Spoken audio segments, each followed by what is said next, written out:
বড় মা দর্শন করে কিন্তু বেরিয়ে পড়েছি।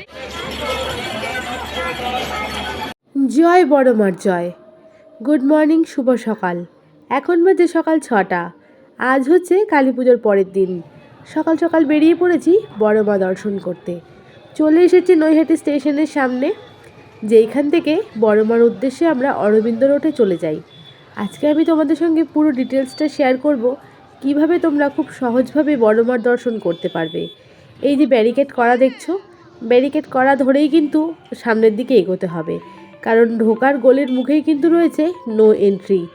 যেইখান থেকে স্টেশনের রাস্তা ক্রস করে আমরা প্রত্যেকবার যাই বড় মা দর্শন করতে, এবার কিন্তু সেই নিয়ম একদমই নেই। পুরো পেছন দিকের রাস্তা দিয়ে ঘুরে তারপরে বড় মাকে দর্শন করতে হবে। তো বাসের ব্যারিকেড ধরেই কিন্তু আমি এগিয়ে চলেছি। পুলিশ ছিল রাস্তার মোড়ে মোড়ে, ওরাই কিন্তু ডিরেকশন বলে দিচ্ছে। যারা একটু বেলা করে আসতে চাইছো তারা কিন্তু স্টেশনের সামনে একদমই আসবে না, সোজা ভাটপাড়ার দিকে চলে আসবে। ভাটপাড়ার দিকে আসতেই চলে যাচ্ছি এখন গঙ্গার ধারে। গঙ্গার ধারে অর্থাৎ গলির ভেতর দিয়ে সোজা একদম সামনের দিকে, যেইখান থেকে ঘুরে বড় মার দর্শন করতে হবে। প্রায় অনেকটা রাস্তায় কিন্তু হাঁটতে হবে। আর এই যে প্যান্ডেলটা তোমাদেরকে দেখিয়ে দিচ্ছি, হাঁটতে হাঁটতে সোজা কিন্তু তোমরা এই প্যান্ডেলের সামনেই চলে আসবে। এইখানে একটা ঠাকুর রয়েছে, তোমরা অবশ্যই দেখতে পারবে। এই প্যান্ডেলটা ধরেই কিন্তু সোজা চলে যেতে হবে বড়মার মন্দিরের দিকে। বড়মার মন্দিরের আগে বেশ কয়েকটা ছোট বড় কিন্তু প্যান্ডেল করেছে। যারা নৈহাটি ঠাকুর দেখতে আসতে চাইছো তারা কিন্তু বড়মার সঙ্গে সঙ্গে পাড়ার ভেতরে এই পুজোগুলো সুন্দরভাবে উপভোগ করতে পারবে। তো ওই দিকে ছিল ঠাকুর মূর্তি। তো আমার যেহেতু একটু তাড়া ছিল সকালবেলায়, ওই দিকটা আমি আর যাইনি। মন্দিরের অপোজিটে এখন এই দিক দিয়ে যেতে হবে। তো ছোট ছোট যেই গলিগুলো রয়েছে সেইখানে দেখতেই পাচ্ছ পুলিশ কিন্তু নিরাপত্তায় রয়েছে। সব রাস্তা দিয়ে মানুষজনদের একদমই যেতে দিচ্ছে না। আর দেখো, এই রাস্তাটা দেখানোর একটাই কারণ যে এইখানে চকের দাগগুলো দেখতে পাচ্ছ, মানুষ কিন্তু এই গলির ভেতর দিয়েও দণ্ডি কাটতে কাটতে বড়মার কাছে গেছে। এখনও আমি হেঁটে চলেছি। প্রায় 5 থেকে 10 মিনিট হাঁটার পরে কিন্তু একদম চলে এসেছি গঙ্গার ধারে। এই যে ওপরে ব্যানারটা দেখতে পাচ্ছ, তোমরা এই ব্যানারটা লক্ষ্য করেই কিন্তু চলে আসতে পারো একদম গঙ্গার ধারে। গঙ্গার ধারে অর্থাৎ একদম যেখানে রয়েছে পার্ক, এই গঙ্গা থেকেও কিন্তু মানুষ স্নান করে মাকে দণ্ডি কাটা শুরু করে দিয়েছে। আমি হাঁটতে হাঁটতে কিন্তু প্রায় একদম গঙ্গার কাছাকাছি চলে এসেছি। এখান থেকে এবার গঙ্গার ধার থেকে যাচ্ছি বড় মা মন্দিরের সামনে। যেই রাস্তায় আগে সোজা ডাইরেক্ট আসা যেত সেটাকে এখন ঘুরিয়ে এতটা ঘোরাপথে করে দিয়েছে। জানি না কেন, হয়তো এবছর এটাই রুলস করেছে। তো চলে হেঁটে চলেছি, আরও এখনও বেশ খানিকক্ষণ সময় লাগবে বড় মা মন্দিরের দিকে। আমি কিন্তু একদম পেছন দিক দিয়ে ঘুরে চলে এসেছি সরাসরি স্বপ্নবিথি পার্কের সামনে। স্বপ্নবিথির পার্কের সামনেই একটা সুন্দর প্যান্ডেল করেছে, এটাও কিন্তু একবার উকি মেরে দেখে নিলাম। তোমরা যারা নৈহাটি ঠাকুর দেখতে আসতে চাইছো অবশ্যই ভেতর দিয়ে যে ঠাকুরগুলো রয়েছে দেখবে, তোমাদেরও কিন্তু ভালো লাগবে। তো আমি কিন্তু হাঁটতে হাঁটতে সরাসরি চলে এসেছি গঙ্গার ধারে। আর পুণ্যার্থীরা কিন্তু গঙ্গা স্নান করে এখনও দণ্ডি কাটা চালিয়ে যাচ্ছে।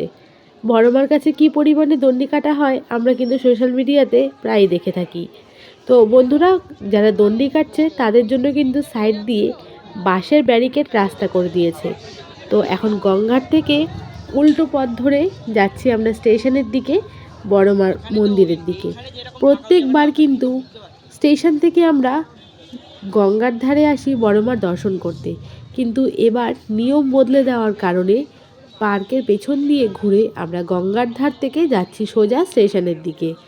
তো আমরা তো কম বেশি সবাই জানি যে এই বড়মার মন্দিরের আশেপাশে কিন্তু প্রায় কম বেশি অনেক পুজোই হয়। বড়মা মন্দিরের দিকে যেতে যেতে প্রায় অনেকগুলো ঠাকুরই কিন্তু তোমরা দেখতে পাবে। আর দেখো, এখনও কিন্তু দণ্ডি কাটা চলছেই। এটাই হচ্ছে বড় মায়ের মহিমা, যে মা অল্পেতেই খুশি। সবাই কিন্তু নিজের মনস্কামনা পূর্ণ করে দণ্ডি কেটে মাকে পুজো দিচ্ছে। তো মন্দির যাওয়ার পথে এইখানে রয়েছে আরও এক মায়ের মূর্তি। এই মূর্তিটা দেখে এবার বেরিয়ে যাব সোজা বড় মায়ের মন্দিরের দিকে।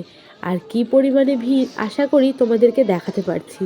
যেহেতু আমি সকাল 6টায় গেছিলাম, ভিড়ের পরিমাণ কিন্তু একটু হলেও কম ছিল। আমি যখন বড় মায়ের মন্দির থেকে ঠাকুর দেখে ফেরত আসছি তখন শুরু হয়েছে কিন্তু আসল ভিড়, অর্থাৎ মানুষের ঢল। হাঁটতে হাঁটতে চলে এসেছি বড় মা মন্দিরের সামনে। এই হচ্ছে বড় মায়ের মন্দির বা বড় মায়ের বাড়ি, যেইখানে সারা বছর চলে বড় মায়ের নিত্য পুজো। মন্দির কিন্তু এখন বন্ধ রয়েছে। গত শনিবার মন্দির বন্ধ হয়েছে, আবার আগামী শনিবার মন্দির খোলা হবে। এই কদিন কিন্তু বড় মায়ের মন্দিরে কোনো রকম পুজো নেওয়া চলবে না। এইখানে যে মূর্তি রয়েছে সেই মায়ের মূর্তিতেই কিন্তু পুজো হবে এই কদিন। তো বন্ধুরা, তোমরা যারা যারা বড় মার পুজো করতে এসেছো বড় মায়ের বাড়ি কিংবা মন্দির, আশা করি সবাই চেনো। তো এই হচ্ছে আমি, আর আমার পেছনে কতটা পরিমাণে ভিড় আশা করি দেখাতেই পারছি। এখানে কিন্তু আমি একাই রয়েছি, তাই জন্য আমাকে আলাদা করে ভিডিও করে দেওয়ার কিন্তু কেউ নেই। তো কিছুটা এগিয়ে চলে এসেছি ত্রিনাথ মন্দিরের সামনে। ত্রিনাথ মন্দিরটা এগিয়ে গেলেই কিন্তু বড় মার মূর্তি, যেই মাকে দেখার জন্য সারাটা বছর আমরা অপেক্ষা করে থাকি। এই চলে এসেছি একদম বড় মায়ের মূর্তির সামনে। আমি কিন্তু এখানে ভিডিওটা টোটালি আনকাট রেখেছি। কতটা ভিড় ঠেলা গুতো সামলে মাকে দর্শন করতে হয়েছে সেটাই আমি আজকে তোমাদের সঙ্গে শেয়ার করতে চলেছি।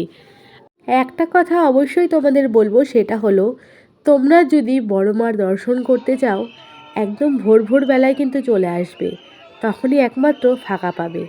আর কি পরিমাণে ধাক্কা আশা করি তোমরা ভিডিওর মাধ্যমে দেখতেই পাচ্ছ। আমি এই জায়গাটা কোনো কিন্তু কাট করে এডিট করিনি, আনকাট রেখেছি। তাহলে বুঝতে পারছো বন্ধুরা, মাকে দর্শন করতে হলে কতটা পরিমাণ কষ্ট, ভিড় আর ঠেলা খেয়ে তারপরে মাকে দর্শন করতে পেরেছি। আমি দাঁড়িয়েছিলাম এক জায়গায়, এতটাই ভিড়ের প্রহর যে আমাকে ঠেলে পাঠিয়ে দিয়েছে আরও এক জায়গায়। তোমাদের বলবো আরও একটা কথা, এই যে পুলিশ ম্যাডামকে দেখতে পাচ্ছ, এই ম্যাডাম এতটাই ভালো যে আমি দাঁড়ানোর একটা মাত্র জায়গা পাচ্ছিলাম না। ম্যাডামকে রিকোয়েস্ট করার পরে কিন্তু ম্যাডাম আমাকে এক সাইডে দাঁড়িয়ে কিছুক্ষণ মাকে নমস্কার করতে আর ভিডিও করার সুযোগ করে দেয়। তো সুতরাং বন্ধুরা, একটা কথাই বলবো, পুলিশ খারাপ আমরা জানি, কিন্তু হাতের 5টা আঙ্গুল যেমন সমান হয় না, তেমনই কিন্তু সব পুলিশও কিন্তু খারাপ হয় না। আমি নমস্কার করে মাকে, দিদিকে থ্যাংক ইউ জানিয়ে তারপর আবার এগিয়ে চলেছি। আর সত্যি মাকে দেখে মনটা কিন্তু ভরে গেল। এই যে মায়ের সাথে কত কথাবার্তা আদান প্রদান, মায়ের দর্শন, সারাটা বছর কিন্তু কম বেশি আমরা সবাই অপেক্ষা করে থাকি। আর এখনও কিন্তু শয়ে শয়ে শয়ে শয়ে বলাও ভুল, আরও বেশি প্রচুর অগুন্তি মানুষ কিন্তু আসছে বড় মার দর্শন করতে। আর তোমরা যারা যারা বড় মার দর্শন করতে চাও অবশ্যই এই কয়দিনের মধ্যে যে কোনো একদিন চলে যাও বড় মা দর্শন করতে। তবে হ্যাঁ, যদি একটু ভোরবেলায় অর্থাৎ 4টে থেকে 7টার মধ্যে যেতে পারো তাহলেই কিন্তু একটু ফাঁকায় ফাঁকায় দর্শন করতে পারবে। না হলে মোটামুটি রোদ উঠে গেলে কিন্তু তখন অনেকটাই প্রায় ভিড় হয়ে যাচ্ছে। তো বন্ধুরা, এবার বড় মাকে নমস্কার করে আরও সামনের দিকে এগিয়ে যেতে হবে, কারণ অনেক মানুষই তো দর্শন করবে, আমি একা জায়গা জুড়ে থাকলে তো হবে না। তো এখন বড় মাকে দর্শন করে চলে আসছি স্টেশনের দিকে। আমরা সবাই জানি যে বড় মার কিন্তু সেই রাস্তায় অনেক মায়ের মূর্তি থাকে। মা শ্যামাকালী, বেচাকালী, মেজো মা, আরও অনেক মায়ের মূর্তি রয়েছে। সেই মূর্তিগুলোই তোমাদের সঙ্গে একবার করে শেয়ার করে দিচ্ছি, কারণ নৈহাটি মানেই তো জানি আমরা বড় মা, আর তার সঙ্গে অনেক মায়ের মূর্তি। তো এই হচ্ছে আরও এক মা। এইবার না আমি নামগুলো ঠিক করে মায়ের তুলতে পারিনি। প্রত্যেক বছর ভিডিও করার সময় মায়ের নামগুলো কিন্তু আমি তুলে আনি। তো যাই হোক বন্ধুরা, এই হচ্ছে মেজো মা, অবিকল কিন্তু বড় মায়ের দ্বিতীয় রূপ। এই মাকেও নমস্কার জানিয়ে চলে আসলাম সামনের দিকে। আসতেই চোখে পড়লো রাস্তার পাশে বিক্রি হচ্ছে বড় মায়ের মূর্তি, ফটো আর ফটো ফ্রেম। আর এই হচ্ছে স্টেশনের সামনে, যে এখান থেকে তোমরা সবাই কিন্তু ঢোকো। তো ফাইনালি বড় মা দর্শন করে কিন্তু বেরিয়ে পড়েছি। এখন যাচ্ছি যেখানে আর কি হাজব্যান্ড গাড়ি নিয়ে দাঁড়িয়ে রয়েছে। অনেকটা ঘুরতে হয়েছে, অনেকটা ওই পাশ দিয়ে ঘুরে ঘুরে ঘুরে তারপর দর্শন করতে হয়েছে। তো সম্পূর্ণটা ডিটেলস আমি তোমাদের সঙ্গে শেয়ার করে দিয়েছি। তো যারা যারা আসতে চাও এখনও সময় আছে, অবশ্যই চলে আসতে পারো। আর এই হচ্ছে মোড়, যেইখান থেকে আমি ভেতরে ঢুকেছিলাম, তোমাদেরকে একবার দেখিয়ে দিলাম। আর এই হচ্ছে সেই ব্যারিকেড, যেটা ভাটপাড়া অবধি কিন্তু রয়েছে, কাকিনাড়া ভাটপাড়া পর্যন্ত। যারা কাকিনাড়া থেকে আসছো এই ব্যারিকেড ধরে চলে আসতে পারো।